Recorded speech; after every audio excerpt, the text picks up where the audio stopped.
에베소 교회를 향하여서는 7뼈를 붙잡고 오른손에 7뼈를 붙잡고 7촛대 사이를 지나시는 분이라고 말씀을 하셨습니다. 서머나 교회를 향하여서는 처음이며 마지막이고 죽었다가 살아나신 분이라고 말씀을 하셨습니다.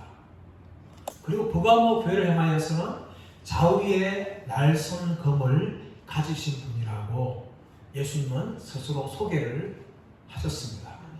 이런 모든 예수님의 소개는요, 그 교회의 상황과 밀접하게 연관이 있습니다. 오늘 두아디라 교회를 향하여서 예수님께서는 자신을 소개하시면서 불꽃 같은 눈을 가지고 계시고 빛난 주수와 같은 발을 가지신 하나님의 아들이라고 그렇게 소개를 합니다.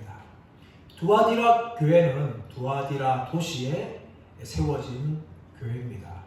이 두아디라 도시는요, 앞에 우리가 살펴보았던 서머나나 또 버가모와 달리 그렇게 유명한 곳이 아니었습니다. 중요한 도시도 아니었습니다. 이런 두아디라 도시를 향하여서 사역하는 가운데 교회가 세워지는데, 이 교회는 사도 바울이 세운 교회도 아닙니다. 사도 요한이 세운 교회도 아니었습니다. 이 두아디라 교회가 언제 설립되었는지, 어떻게 설립되었는지는 사실 성경에 나오지 않기 때문에 정확하게 알 수 없습니다. 어떤 학자들은 사도 바울이 빌립보에서 사역할 때 세워진 교회다. 또 어떤 사람은 사도 바울이 에베소 교회에서 사역할 때 복음을 듣던 사람들이 가서 세운 교회다. 또 어떤 사람들은 사도행전 16절 말씀에 나오고 있는 자주장사 두아디라가 사도 바울이 전한 예수님을 믿고 구원받은 후에 두아디라에 가서, 아니면 루디아의 가족들이 가서 세운 교회가 이 두아디라 교회다 라고 말합니다. 성경이 말하고 있지 않기 때문에 언제 어떻게 두아디라 교회가 세워지는지에 대해서는 사실은 아무도 알 수가 없습니다. 이 두아디라 도시는 이 다른 도시에 비해 중요한 곳이 아니었는데, 이것이 이 두아디라 교회 같은 경우는 이 버가모 도시를 보호하기 위해서 군대가 주둔한 곳입니다. 이 버가모라는 곳은 지난주에 말씀 살펴보았던 버가모라는 곳은 이 소아시아 지역의 수도 역할을 한 아주 중요하고 큰 도시였습니다. 그래서 적들이 항상 이 버가모 도시를 공격을 하였어요. 이 버가모 도시를 보호하기 위해서 두아디라의 비밀 군대를 두고 버가모를 공격하는 그런 적들을 대항했습니다. 그래서 버가모가 적들로부터 공격을 당한 것을 막거나 또 지연시키는 역할을 한 도시가 바로 이 두라는 도시였습니다. 이런 도시였기 때문에 사실상 이 도시는 적들의 많은 공격을 받아서 때로는 파괴되기도 하고 때로는 재건되어지는 이 도시의 이 역사가 아주 비참한 그런 곳이었습니다. 그런데 로마가 이 주전 190년에 이곳을 정복함을 통하여서 이 두아디라 도시에는 안정이 찾아왔어요. 평화가 찾아왔습니다. 강력하게 로마 군대가 지켜주니까 다른 집들이 공격을 하지 못하였고, 또 두아디라 도시는 이 서머나나 이 버가모나 또 라오디게를 잇는 이 주요 도로를 잇는 그 중심에 있었기 때문에 상업이, 무역이 발전하게 되었습니다. 그로 인하여서 자동적으로 이런 무역이 발달하다 보니까 이 두아디라 도시 안에 이 상인조합이라는 길드가 형성되었어요. 이 길드는 아주 다양한 길드를 있습니다. 염색업자의 길드가 있었고, 가죽업자의 길드, 또 제빵의 또 길드, 도공의 길드, 이런 여러 가지의 이 길드가, 이 조합이 이 도시 안에 형성되었고 시장을 이루게 되었는데, 에게를 넘어서 마게도니아까지 진출할 정도로 이 시장이 아주 활성화되었어요. 이 두아디라 도시는 그만큼 이 상업이 굉장히 발달했습니다. 그 중심이 바로 길드가 있었던 것이죠. 그러니까 길드는 이 두아디라 도시의 이 사회와 또 시민들이 살아가는 중심이 되었어요. 대부분의 노동자가 이 길드에 가입되지 않으려고 했지만 어쩔 수 없이 가입하면서 살아야 됐습니다. 이 길드를 떠나서는 먹고 살 수 있는 방향이 없었어요. 그러므로 어쩔 수 없이 수많은 노동자들과 상인들이 이 길드에 가입하면서 살았는데, 문제는 뭔가 하면 이 길드는 나름대로의 수호신들을 섬기고 있었어요. 우상들을 섬기고 있었던 것이죠. 염색업자는 염색업자 나름대로, 또 도공원들은 도공 나름대로, 가죽업자들은 가죽업자 나름대로 자신들의 이 수호신을 섬겼고 그들에게 제물을 바쳤습니다. 이를 읽다 보니까 이 두아디라 도시에 살고 있는 그리스도인들은 참 힘든 거예요. 이 길드에 가입하지 않으면 먹고 살 수가 없고, 길드에 가입하게 되어지면 우상 숭배에 참여할 수밖에 없는 이런 가운데 있었습니다. 이런 갈등하는 가운데 이 두아디라 교회 성도들이 있게 된 겁니다. 이 두아디라 도시는 그렇게 중요한 도시는 아니었지만 이 각계 길드가 우상신을 숭배했습니다. 그런데 이 두아디라 도시는 이 서머나나 버가마처럼 이 도시 자체가 이 종교 도시로 발전하지는 않았습니다. 그럼에도 불구하고 이 두아디라 도시가 섬겼던 신이 있었는데, 수호신이 있었는데, 그 신이 무엇인가 하면 이 헬라의 주신이었던 제우스의 아들이라고 부르고 있는 아폴로 신을 섬겼습니다. 키람노스라고 부르기도 하는데, 이 제우스의 신의 아들로 부르는 아폴로를 그렇게 수호신으로 이 두아디라 도시가 섬겼던 거예요. 이런 도시를 향하여서 예수님께서는 자신을 누구라 소개하시는가 하면 하나님의 아들이라고 소개합니다. 18절 말씀 보겠습니다. 18절 시작. 두아디라 교회의 사자에게 편지하라. 그 눈이 불꽃 같고 그 발이 빛난 주수와 같은 하나님의 아들이 이르시되, 예수님께서는 제우스의 아들이라 부르고 있는 아폴로를 섬기고 있는 두아디라 도시를 향하여서 그 눈이 불꽃 같고 그 발이 빛난 주수와 같은 하나님의 아들이라고 예수님이 소개합니다. 요한계시록에서 예수님이 하나님의 아들 말하는 부분은 이 부분밖에 등장하지 않아요. 다른 데 등장하지 않습니다. 오직 두아디라 교회를 향하여서 예수님께서는 자신을 하나님의 아들이라고 소개하시면서 어떤 아들인가 하면 그 눈이 불꽃 같다. 그리고 그 발이 빛난 주석 같다. 이것은 요한계시록 1장 14절 15절에서 이미 언급되어진 내용입니다. 예수님께서 사도 요한에게 자신을 소개할 때 눈이 불꽃 같고 빛난 주석 같은 분이라고 소개를 하셨는데, 똑같이 두아디라 교회를 향하여서 그 눈이 불꽃 같고 그 발이 빛난 주석과 같다라고 소개합니다. 그 눈이 불꽃 같다는 것은 무엇입니까? 모든 것을 다 꿰뚫어 보고 아시는 전지하신 하나님이라는 것을 말합니다. 또 그 발이 빛난 주석이라는 것은 이 발로 적들을 모두 밟는 권위와 심판의 권세를 가지신 하나님이라는 것을 말하는 것이죠. 이 빛난 주석이라는 것은 구리와 아연의 합금으로 만들어서 이 길드의 상인들이 이 두아디라 군의 주둔하고 있는 군인들을 위하여서 바쳤던 이 순전하고 단련된 주석이에요. 그래서 이것을 가지고 무엇을 만드는가 하면 양날을 가진 도끼를 만듭니다. 도끼를 가지고 적들과 싸울 때 사용하는 것이죠. 그 힘을 가진 도끼를 휘두를 때 적들이 박살나는 것처럼 우리 예수님께서는 빛난 주석 같은 발로서 모든 원수들을 밟고 무찌르고 심판하시는 분이라는 것을 예수님께서 두아디라 교회를 향하여서 자신을 그렇게 소개하고 있습니다. 그런데 예수님께서는 무엇보다 두아디라 교회를 향하여서 칭찬을 먼저 하십니다. 19절 말씀 보겠습니다. 19절 시작. 내가 내 사업과 사랑과 믿음과 섬김과 인내를 아노니 네 나중의 행위가 처음 것보다 많도다. 내가 내 사업과 사랑과 믿음과 섬김과 인내를 안다. 모든 걸 다 예수님께 뚫어보시는 분이신 것이죠. 그 눈이 불꽃 같은 눈으로 이 두아디라 교회의 성도들 상황을 다 예수님께서 아신다라고 말하는데, 이 사업이라는 것은 뒤에 나오는 네 가지를 대표하는 겁니다. 이 사업의 종류, 행위의 종류가 무엇인가 하면 첫 번째로 그들의 사랑이라는 것이죠. 두아디라 교회는 하나님에 대한 사랑과 성도들의 사랑이 충만했습니다. 그 다음에 뭡니까? 믿음입니다. 이 예수님을 향하여서 믿음을 지키기 어려운 그런 상황 속에서도 돈과 타협하지 않고 예수님을 향하여서 믿음을 지키는 교회가 바로 이 두아디라 교회였어요. 더 나아가서는 섬김입니다. 서로를 향해 섬기고, 특별히 두아디라 교회는 가난하고 연약한 성도를 향하여서 아름다운 섬김이 있었습니다. 그리고 인내가 있었습니다. 예수님 믿지 않으면, 예수님을 믿으면 수많은 핍박을 받게 되는 그 상황 속에서 그들은 믿음을 끝까지 지키면서 인내하였습니다. 그 모든 것을 예수님이 다 아셨다라고 이야기합니다.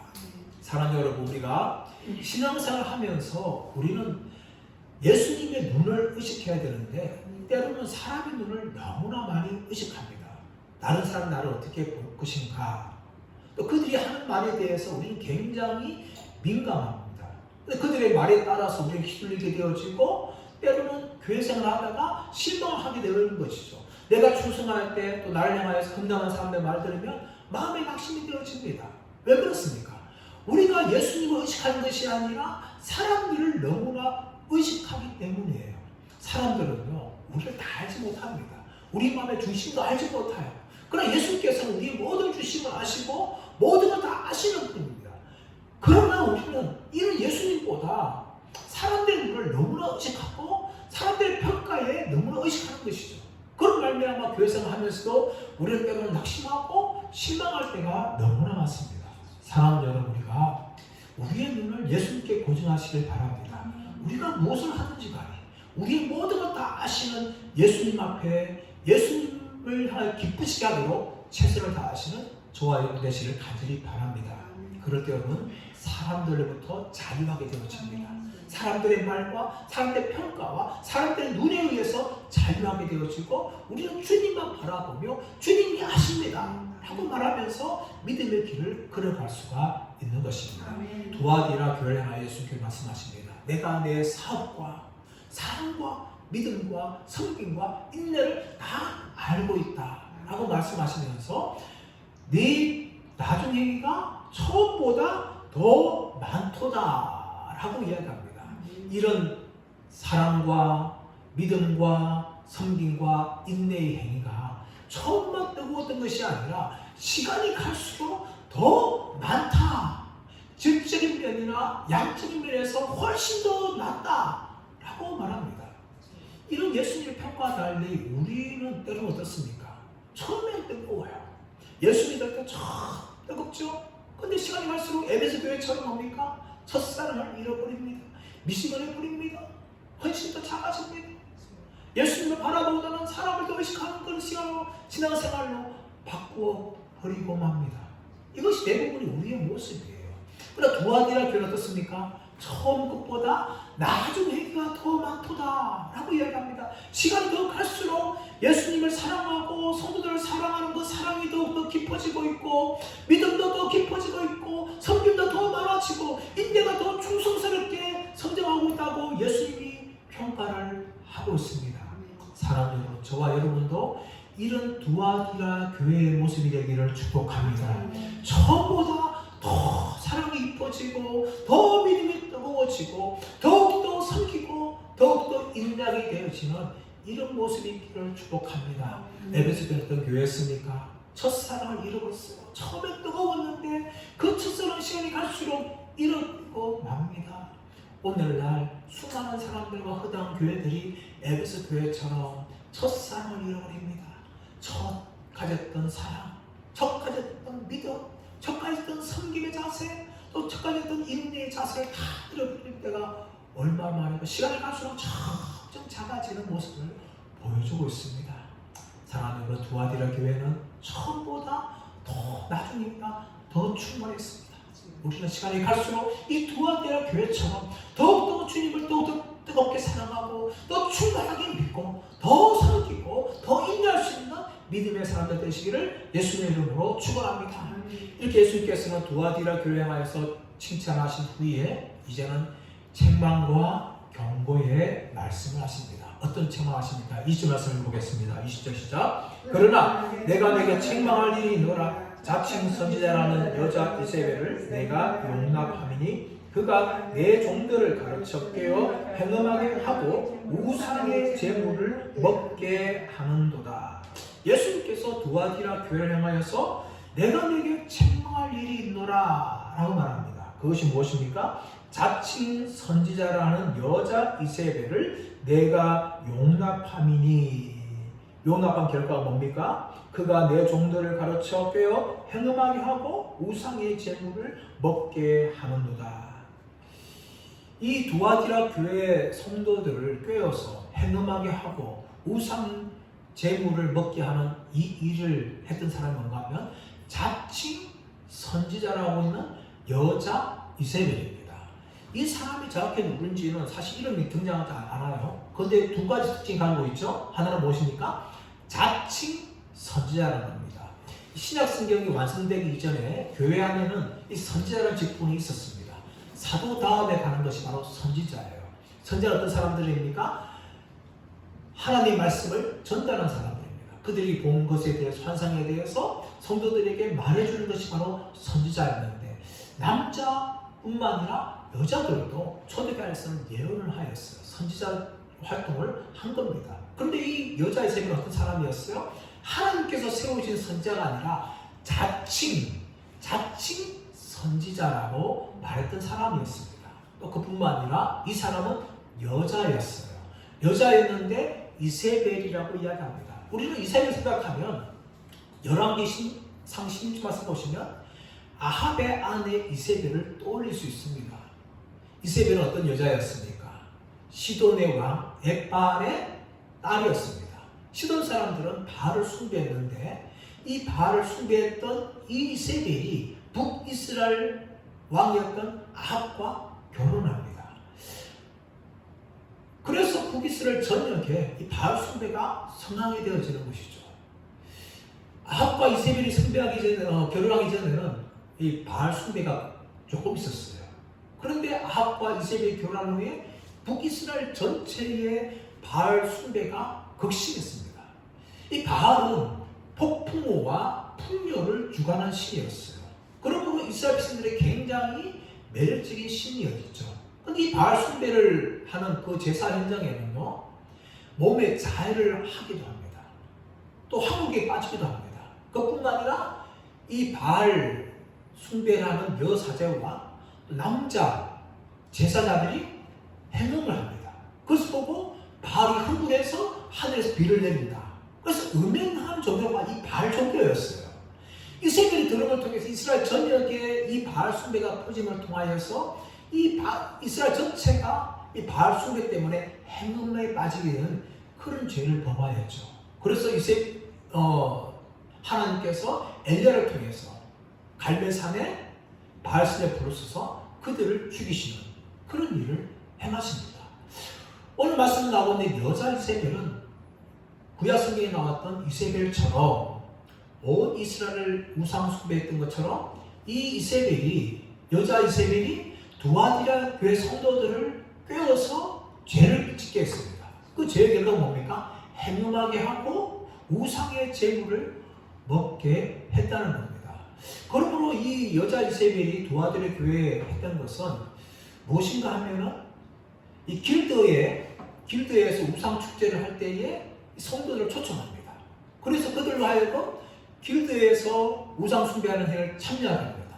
행음하게 하고 우상 제물에 바쳤던 먹게 합니다. 그러면서 어떻게 말합니까? 이것은 두아디라 시민으로서 당해야 될 의무라고 그렇게 말하는 거죠. 그렇게 의무라 말하니까 두아디라의 성도들도 의무를 행하는 데서 우상 숭배를 하게 되어지고 제물을 먹게 되어지고 그리고 행음케 되어지는 그 일이 빠질 겁니다. 또 하나는 이 사도 바울이 고린도전서 8장 말씀하는 것처럼 우상은 아무것도 아니고 하나님은 한 분뿐이다 라는 말을 악용해서 우상 제물 먹는 것, 행음하는 것 아무 죄도 되지 않는다. 양심은 그렇게 필요 없다 하면서 그리스도는 자유된다. 그렇게 거짓 자유를 이야기합니다. 그 말에 의해서 두아디라 교회 성도들이 미혹되어서 이 그리스도에 대해 거짓 자유에 미혹되어서 스스럼 없이 우상 제물을 먹게 되어지고 행음하는 일을 참여하게 된 것을 우리는 알 수가 있는 겁니다. 이것이 바로 이세벨의 죄였어요. 이런 이세벨의 죄 때문에 두 아들이 어떻습니까? 거의 다 모든 사람들이 이런 우상 제물을 먹고 행음하는 죄를 범하게 된 겁니다. 여기에 대해 예수님께서 책망하시는 것이죠. 책망하시면서 21절 말씀 보시면 그럼에도 불구하고 회개의 기회를 주십니다. 21절 읽어보겠습니다. 시작. 또 내가 그에게 회개할 기회를 주었으되 자기의 음행을 회개하고자 하지 아니하는도다. 그럼에도 불구하고 예수님께서는 회개할 기회를 주신 거예요. 이세벨 이 죄에 대해서 너 죄를 회개하라.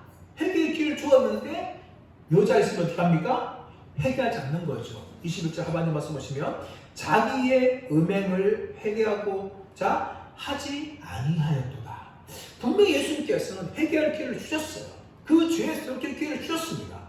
그럼 불구하고 여자 이세벨은 회개하지 않습니다. 더욱더 두 아들의 교회를 영적으로 오염케 하는 그런 죄를 범합니다. 그러자 예수님께서는 이제 심판을 하십니다. 22절, 23절 먼저 보겠습니다. 22절 시작. 볼지어다 내가 그를 침상에 던질 터이요 또 그와 더불어 간음하는 자들도 만일 그의 행위를 회개하지 아니하면 큰 환난 가운데 던지고 볼지어다 내가 그를 침상에 던질 터이요. 이 침상은요 무엇을 상징하는가 하면 질병과 고통의 상징입니다. 그냥 잠을 자는 침상이 아니라 우리가 병에 걸리면요 침상에 누워서 일어나지 못하지 않습니까? 그처럼 예수님께서는 이세벨을 어떻게 하는가 하면 침상에 던질 것이요. 이 고통과 질병의 침상에 던지다는 것입니다. 그 침상의 과거에는 이 두아디라 신에 있던 우상을 숭배하면서 뒹굴었던 그 침상인데 그 침상을 통하여 예수님께서는 질병과 고통으로 만들어 버리시겠다. 그렇게 예수님이 선언을 하시는 겁니다. 더 나아가서는 또 그와 더불어 간음하는 자들도 만일 그의 행위를 회개하지 아니하면 큰 환난 가운데 던진다라고 말씀합니다. 그와 더불어 간음하는 자들은 이세벨의 미혹을 받아서 간접적으로 우상 숭배에 참석한 자들입니다. 예수님께서는 그들에게도 회개할 기회를 주신 겁니다. 그러나 회개하지 아니하면 큰 환난에 던진다라고 말합니다. 이 환난은 질병과 고통의 침상보다 더 큰 환난이에요. 그런 환난에 던지시겠다라고 말씀합니다. 23절 말씀 보시면 또 내가 사망으로 그의 자녀를 죽이리니 모든 교회가 나는 사람의 뜻과 마음을 살피는 줄 내가 너희 각 사람의 행위대로 갚아주리라. 내가 또 사망으로 그의 자녀를 죽이리니 이 그의 자녀는 이세벨을 따라서 철저하게 우상 숭배에 참여한 사람들입니다. 이 사람들은 예수님에게 돌이켜서 우상으로 돌아간 자들이에요. 그래서 이세벨의 자녀가 되는 거죠. 사망으로 그의 자녀들을 죽인다라고 예수님께서 엄중한 말씀을 하십니다. 예수님을 버리고 배교한 자들 향하여서 사망으로 심판하시겠다. 성경에 보시면 하나님께서 사망으로 심판한 사람들의 이야기 나오고 있지 않습니까? 사도행전 5장 말씀 가보시면 아나니아와 삽비라의 죽음이 등장합니다. 이들은 부부였습니다. 그들은 바나바가 자신의 재산을 다 팔아서 교회를 바치니까 온 교회로부터 칭찬받는 것을 보았어요. 그러면서 마음에 질투가 생기는 거죠. 우리도 바나바처럼 칭찬받고 싶다 하면서 재산을 팔아서 바치는데 자신의 전 재산을 바쳐서 파는 것이 아니라 일부를 팔아서 판 돈을 가지고 교회에 바치면서 이것은 우리의 전 재산입니다 라고 말합니다. 그러나 사도 베드로는 성령의 감동에 의해서 그것을 거짓말을 알았죠. 그래서 그 아나니아가 그 자리에 죽습니다. 그리고 나중에 삽비라도 그것도 모르고 찾아왔는데 또 거짓말을 통하여서 삽비라도 죽음을 당하죠. 이런 하나님의 심판이 초대교회에 이 죄를 범한 사람들이 있었습니다. 요한일서 5장 16절 말씀 가보시면 사망에 이르게 하는 죄가 있다라고 이야기합니다. 어떤 죄는요, 하늘부터 죽임을 당하는 죄들이 있어요. 참 부르지 않습니까? 교회도 마찬가지. 지금도 하나님께서 그렇게 심판하신 경우가 있습니다. 이렇게 사망에 이른 죄가 있는데 이런 죄로 두아디라 교회에서 배교한 자들 향하여 심판하시겠다 라고 예수님께서 그렇게 말씀을 하십니다. 이렇게 말씀하시는 게 뭡니까? 자기의 음행을 회개하지 하고자 아니한 자들이라는 거죠. 분명히 회개할 기회를 주었지만 회개하지 않으니까 예수님께서 심판하시는데, 예수님께서는 모든 사람의 행위대로 갚아주신다. 왜 이렇게 예수님께서 행위대로 갚아주실까요? 그 이유는 뭔가 하면 예수님께서는 사람의 뜻과 마음을 살피시는 분이라고 예수님이 말씀하시는 겁니다. 이 사람의 뜻이라는 것은 네프로스라는 단어인데, 이 사람의 심장, 콤팥을 말합니다. 이 고대인들은요, 이 사람의 심장이 이 감정과 정서의 자리라고 그렇게 생각했습니다. 또 마음이라는 것은 카르디아, 심장을 말해요. 이 심장은요, 지성과 생각의 자리입니다. 우리 예수님께서는 이렇게 사람의 감정과 사람의 생각과 사람의 지성을 다 살피고 아시기 때문에 사람들을 각자의 행위대로 심판을 하신다 라고 예수님께서 이렇게 엄중하게 예수님께서 심판의 경고를 하십니다. 누구에게 합니까? 두아디라 교회 성도들을 우상 숭배에 빠지게 한 여자 이세벨을 향하여서, 또 그와 더불어 간음을 행하였던 이 간접적인 우상 숭배자를 향하여서, 더 나아가서는 이세벨의 자녀인 직접적으로 배교하고 이세벨을 따랐던 그 사람들을 향하여서 예수님께서는 심판을 하시겠다 이렇게 말씀을 합니다. 그러나 예수님께서는 이렇게 책망과 경고와 심판의 말씀을 하시는 것이 아니라 두아디라 교회를 향하여서 위로와 격려의 말씀으로 말씀을 마칩니다.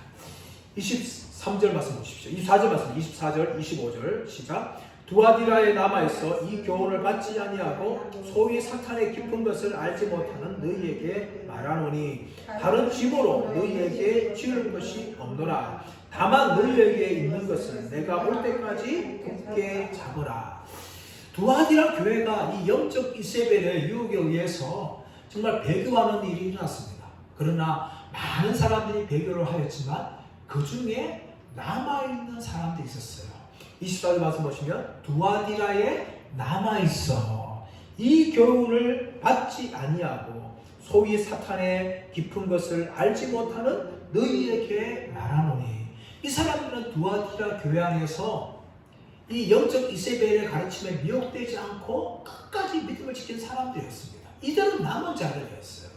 이들은요, 두아디라 도시에서 신앙생활을 하기가 그렇게 어렵지만 그것과 타협하지 않고 끝까지 믿음을 지켰던 사람들이고, 영적 이세벨의 거짓 가르침에 미혹되지 않고 끝까지 예수님만 믿었던 사람들이었습니다. 그런 사람들을 예수님께서는 칭찬하시고 격려하시죠. 무엇을 말합니까? 너희에게 말하노니 다른 짐으로 너희에게 지을 것이 없다. 너희가 끝까지 믿음을 배반하지 않고 지키면서 너희 안에 사랑이 있고 믿음이 있고 섬김이 있고 인내가 있다. 그래서 나는 너희들에게 더 이상 짐을 질 것이 없다 라고 말씀합니다. 더 나아가 25절에서는 다만 너희에게 있는 것을 내가 올 때까지 굳게 잡아라. 지금까지 너희는 나를 향해서 믿음을 지켰고 너희 안에 수많은 사업이 있었다. 그것까지 한 것을 내가 올 때까지, 예수님께서 재림할 때까지 굳게 잡고 있으면 된다 라고 두아디라의 남은 자들을 향하여서 예수님께서 이렇게 격려를 하십니다. 더 나아가서 예수님께서 상급을 주신다라고 말씀하십니다. 26절 말씀 보십시오. 이기는 자와 끝까지 내 일을 지키는 그에게 만국을 다스리는 권세를 주리니 그가 27절 철장을 가지고 그들을 다스려 질그릇같이 깨뜨리는 같이 하리라. 나도 내 아버지께 받은 것이 그러하니라. 이기는 자와 끝까지 내 일을 지키는 그에게 만국을 다스리는 권세를 주신다라고 말씀합니다. 그런데 이 권세는 27절 하반절 말씀 보시면 나도 내 아버지께 받은 것이 그러하니라 라고 말합니다. 그러니까 만국을 다스리는 권세는 하나님 아버지께서 독생자 예수 그리스도에게 주신 거예요. 그 주신 것을 뭡니까? 믿음을 지키는, 이기는 자와 내 일을 끝까지 지키는 자들에게 이 만국을 다스리는 권세를 주신다는 겁니다. 예수님이 가진 그 권세를 바로 그 믿음을 가진 사람들에게, 승리한 자들에게 주시겠다라고 말씀하고 있는데, 이 만국을 다스리는 권세에 대해서 27절 상반절 말씀 보시면, 그가 철장을 가지고 그들을 다스려 질그릇 깨뜨리는 것 같이 하리라 라고 말씀합니다. 이것은요, 시편 2편 7절 8절 메시아에 대해서 하신 말씀이에요. 내가 여호와의 명령을 전하노라. 여호와께서 내게 이르시되 너는 내 아들이라. 오늘 내가 너를 낳았도다. 내게 구하라. 내가 이방 나라를 내 유업으로 주리니 내 소유가 땅끝까지 이르리로다. 내가 철장으로 그들을 깨뜨리며 질그릇같이 부수리라 하시도다 라고 말합니다. 이 철장이 뭡니까? 쇠지팡이에요. 쇠지팡이. 이 지팡이의 역할이 뭡니까? 목자는 양들을 보호하는 겁니다. 양들을 보호해요. 양들을 보호하고 또 급할 때는 그 막대기를, 지팡이를 가지고 또 이 양들을 공격하는 이 짐승들을 싸우는 것이죠. 그러니까 이 목자가 가진 이 철장은 두 가지 역할을 하고 있는 거예요. 적들과 싸워서 적들을 질그릇같이 깨뜨리는 그런 역할을 하게 되어지고, 또 자기 양들을 보호하는 그런 역할을 하는 거죠. 그것이 바로 예수님에게 있는 권세였어요. 근데 그 권세를 누구에게 주시는가 하면, 이기는 자와 끝까지 예수님의 일을 지키는 자들에게 예수님이 주시겠다라고 약속하는 것이죠. 그러므로 여러분, 우리가 이 땅에서 끝까지 믿음을 지킬 때, 우리의 목숨이 다하거나 또 예수님이 재림하는 그때까지 우리가 배반치 아니하고 예수님을 붙들고 예수님만을 섬기는 사람들에게는 나중에 어떤 권세가 있는가 하면 만국을 다스리는 권세를 누린다는 거예요. 독생자 예수 그리스도가 하나님의 아들이 가진 그 권세를 바로 예수를 믿는 사람들에게 예수님 주시겠다고 말씀하는 겁니다. 이것이 얼마나 영광스러운 거예요. 이 땅에 살면서 살아가면서 우리는 대통령을 부러워하고 국회의원을 부러워하지 않습니까? 그러나 여러분, 그 권세보다 더 뛰어난 권세, 만국을 다스리는 권세가 바로 예수님을 믿는 자들, 끝까지 믿음을 지킨 자들에게 주어지는 권세라고 오늘 성경은 우리에게 말씀하고 있는 겁니다. 더 나아가서 28절 말씀 보시면, 내가 그에게 새벽별을 주리라 라고 말합니다. 새벽별. 이 새벽별에 대해서 사실 학자들의 견해가 굉장히 복잡합니다. 이 새벽별은 뭐 루시퍼라고 얘기하는 학자들도 있고, 성령이라고 말하는 분도 있고, 로마가 가진 권세라고 말하고 있지만, 요한계시록 22장 6절 말씀 보시면, 나는 다윗의 자손이요 뿌리니 곧 나는 광명한 새벽별이다 라고 예수님께서 스스로 광명한 새벽별이라고 소개를 하십니다. 그러면 이 새벽별은요, 다 치우고 바로 요한계시록에 의하면은 예수님이 새벽별이라고 말씀합니다.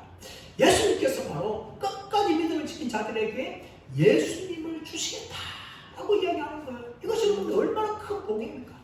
예수를 믿어야지, 예수를 붙잡아야 천국에 들어갈 수 있는 것이고, 예수를 붙잡아야지 천국에서 상급을 누리는 것이죠. 바로 그 예수님을 끝까지 믿음 지킨 자들에게 주시겠다라고 예수님이 약속하고 있습니다. 사랑하는 여러분, 우리는 이 땅에서 그 그림자의 은혜를 누리고 있죠. 이미 성령께서 우리 안에 내주하심을 통하여 우리는 평생 예수님과 함께하는 삶을 누립니다. 예수님과 끝까지 믿음 붙잡고 나아갈 때 예수님과 함께하는 이 복을 누리게 되어지는데, 우리 영원한 천국에서 온전히 예수님을 대면하고 예수님을 아는 것 같은 그런 은혜를 우리가 누린다고 성경이 약속을 하고 있습니다. 여러분, 이 두아디라 교회에게 주신 이 편지는요, 단지 두아디라 교회에게만 주신 것이 아닙니다. 23절 말씀 다시 보시면, 23절 보시면, 모든 교회가 나는 사람의 뜻과 마음을 살피는 자인 줄을 알지라. 두아디라 교회에게 편지 썼지만 모든 교회라고 이야기하고 있어요. 또 28절 말씀 보시면, 귀 있는 자는 성령이 교회들에게 하시는 말씀을 들을지어다. 두아디라 교회가 아니라 교회들이라고 말씀하고 있어요. 그러므로 이 두아디라에게 주신 이 말씀은요, 단지 두아디라 교회만 아니라 지금까지 있었던 수많은 교회나 오늘날 저와 여러분 이 땅에 있는 교회들에게 주신 말씀이에요. 이 말씀을 또 예수님께서는 두 가지를 경고하고 있지 않습니까? 예수님을 버리고 배반한 자들에게는 심판을 하시겠다는 말씀하십니다. 특별히 사망으로 심판하시겠다라고 말씀하시죠. 더 나아가서 예수님을 끝까지 믿고 믿음을 지키고 이기는 자들에게는 상급을 주시는데 만국을 다스리는 권세를 주시고 새벽별이신 예수님을 주시겠다라고 말씀하고 있는 것입니다. 저와 여러분 귀 있는 자들에게 축복합니다.